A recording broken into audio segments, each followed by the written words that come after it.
Bismillahirrahmanirrahim. Assalamualaikum warahmatullahi wabarakatuh. Salam jiwa rindu gufron, Surya Nagara Pakubumi Jolo Sutro, Mukti Wibowo Pamengkan Jagat Satrio. Alhamdulillah, puji syukur kehadirat Tuhan Yang Maha Esa. Di kesempatan malam hari ini kita masih bersama-sama memberikan edukasi, menebar kecerdasan dan ketelitian serta kewaspadaan untuk masyarakat Indonesia. Masyarakat Indonesia adalah masyarakat yang majemuk, multi talenta, yang mewarisi dari keberanian-keberanian para leluhur-leluhurnya yang berada di Nusantara, baik itu secara hubungan sosial, hubungan politik, maupun hubungan antar suku, antar agama, dan antar ras, yang mana di negeri kita ini merupakan sesuatu yang sangat sakral, sehingga kesakralan ini perlu kita jaga bersama, perlu kita rawat bersama, perlu kita lestarikan bersama. Kenapa kok bangsa kita bisa menjadi bangsa yang besar?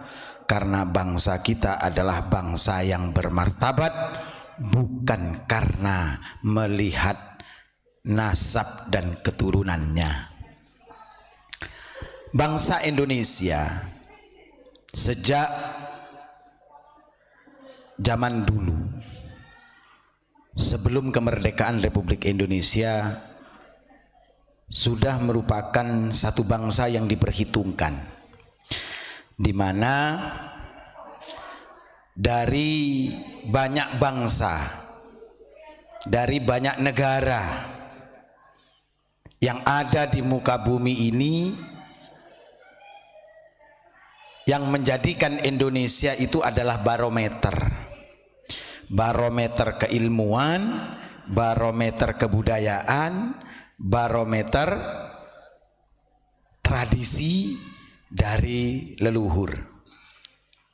Maka daripada itu, kita selaku generasi penerus dari pejuang-pejuang, dari para pahlawan, dari para leluhur, sudah seyukyanya, sudah sepantasnya kita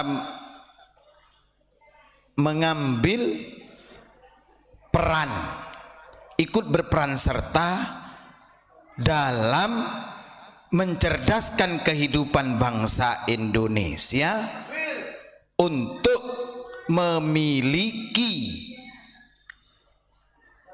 martabat yang mulia di hadapan bangsa-bangsa lain. Kalau sebelum kemerdekaan saja,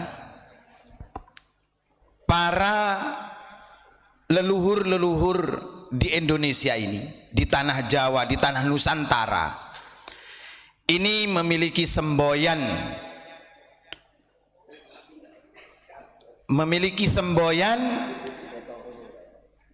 Bhinneka Tunggal Ika.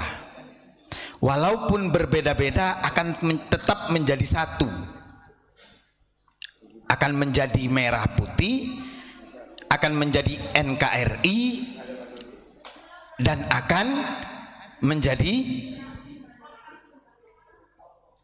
semangat gotong royong yang berasaskan Pancasila. Kita menyimak dari apa yang disampaikan oleh beliau Abu Ya Ghufron Al-Bantani, bahwasanya bangsa Indonesia pada saat ini diakui atau tidak diakui mengalami kemunduran dalam hal mencintai negerinya sendiri. Kita lebih bereforia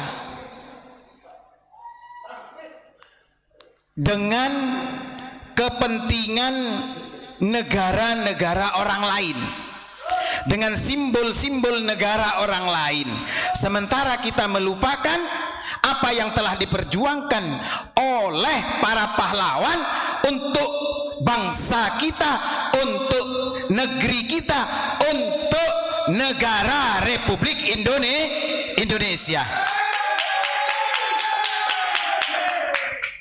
Banyak dari pemuka-pemuka agama yang sudah mulai melupakan betapa perihnya perjuangan kakek nenek moyang kita dalam merebut kemerdekaan. Bagaimana jerih payah ingin mengibarkan bendera merah putih sebagai simbol dari negara Republik Indonesia yang berdaulat untuk menuju sebuah bangsa yang makmur dan memiliki kehidupan yang mulia, bermartabat di hadapan seluruh bangsa yang berada di muka bumi ini.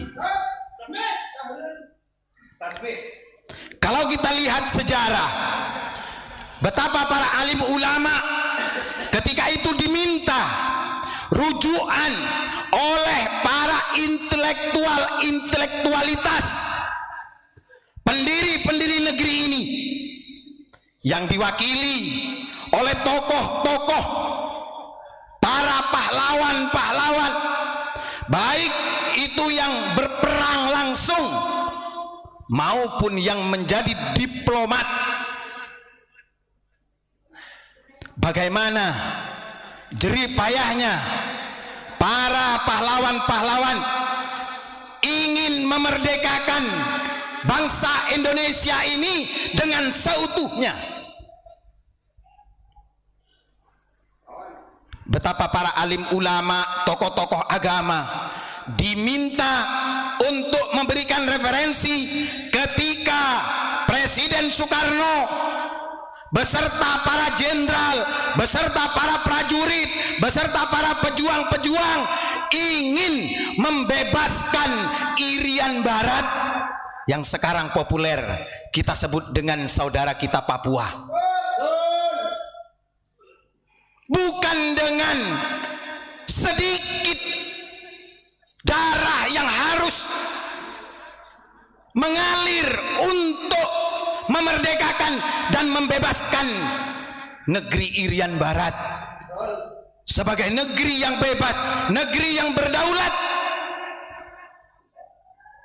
Sudah lupakah kita dengan sejarah KRI Macan Tutul dan Macan Kumbang? Sudah lupakah kita dengan beliau Laksamana Yossudarso beserta para prajurit-prajurit Angkatan Laut, Angkatan Udara, Angkatan Darat? Kita lebih mementingkan pada saat ini membela rakyat dari bangsa lain daripada membela rakyat Papua. Nahdlatul Ulama Muhammadiyah memiliki peran andil yang besar dalam memerdekakan Irian Barat. Para kiai dimintai rujukan oleh pemimpin-pemimpin bangsa Indonesia pada saat itu.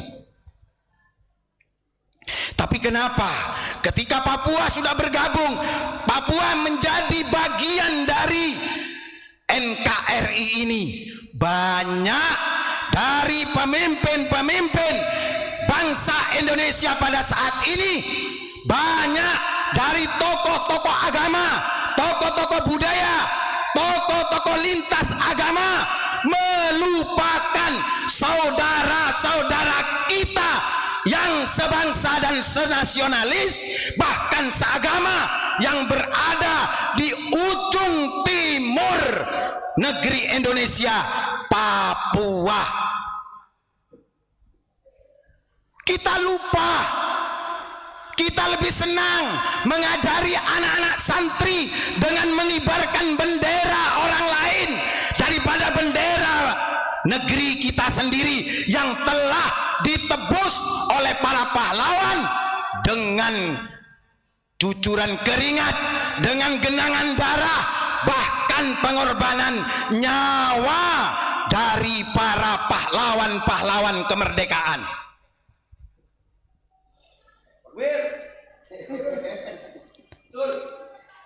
Kalau bangsa Aceh, saudara kita dari Aceh, mengorbankan nyawanya, mengorbankan darahnya, mengorbankan hartanya, bahkan kehormatannya, yang diwakili oleh Cut Nyak demi kemerdekaan bangsa kita. Sungguh putra putri bangsa Indonesia tidak boleh melupakan jasa dari para pahlawan yang telah berperang merebut kemerdekaan hingga negeri kita memiliki kedaulatan, memiliki satu legalitas negara yang merdeka. Hentikan penjajahan ini. Apakah Papua tidak termasuk kewajiban dari bangsa Indonesia untuk mencintainya? Tidak peduli kita kepada Papua, berarti kita sudah mengkhianati dari perjuangan-perjuangan para pahlawan dan para pemimpin serta pendiri Republik Indonesia. Ini kan kalau kita ada majelis doa untuk Palestina, kenapa tidak ada doa untuk Papua?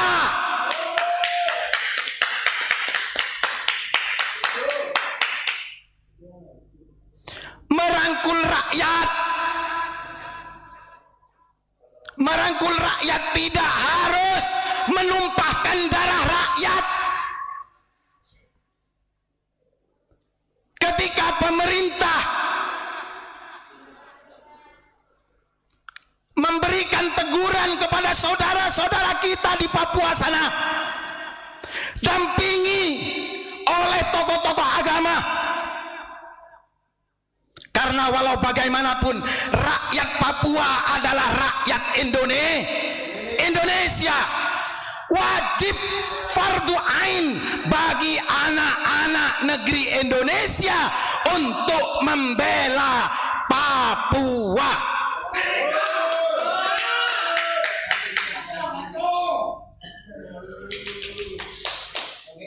Betapa indahnya kalau ulama dan umaro beserta rakyat memberikan perhatian khusus kepada saudara-saudara kita di Papua sana.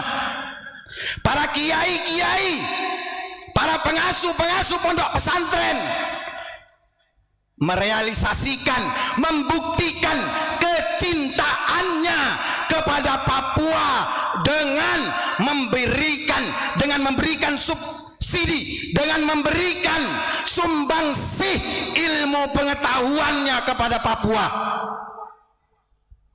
Bukankah Papua ketika azan dikumandangkan azan subuh, sebelum Pulau Jawa mengumandangkan azan subuh, Papua sudah menjadi serambi Madinah karena Papua lebih dulu mengumandangkan azan subuh. Kita lakukan pendekatan persuasif, pendekatan agama. Bukankah di negeri kita sudah dibentuk kerukunan lintas agama, lintas iman, lintas suku, lintas budaya, lintas kultural? Ini kalau yang melakukan dari pengurus besar Nahdlatul Ulama, memberikan rangkulan dari pengurus Muhammadiyah, memberikan rangkulan kasih sayang kepada saudara-saudara kita yang berada di Papua.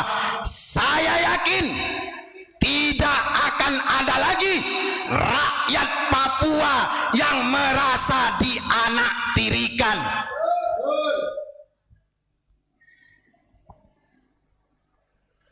harus memberikan cinta kasih sayang, memberikan semangat bahwasanya kita ini adalah satu, diikat dengan Pancasila. Dari itu saya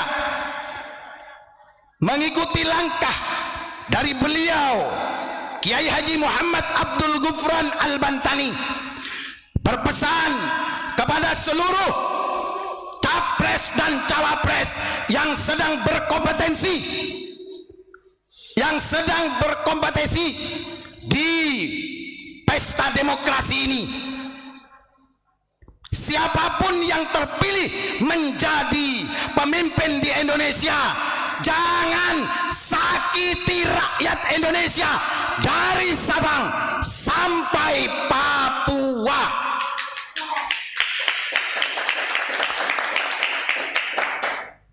Kami akan korbankan nyawa, raga, akan mendoakan siapapun engkau yang menjadi presiden di tahun 2024, rangkul Papua. Jangan pernah mendiskriminasikan anak dari negeri sendiri. Jangan pernah mengajari anak-anak kita lebih mencintai bendera orang lain daripada bendera merah putih. Ini kadang-kadang banyak sekali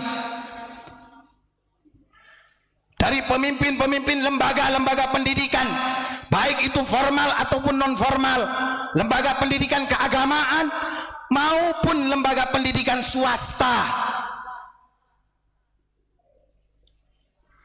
yang lupa kalau anak-anak didik kita harus kita ajari, harus kita latih untuk mencintai simbol negara dari negara Republik Indonesia. Ini kan kebalik. Banyak orang-orang sekarang ini yang sudah lupa membantu kita kepada saudara muslim kita yang berada di sana.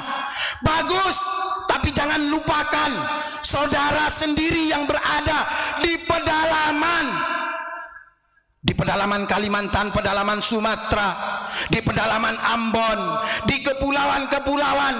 Masih banyak yang membutuhkan donasi-donasi dari umat Islam dan rakyat Indonesia.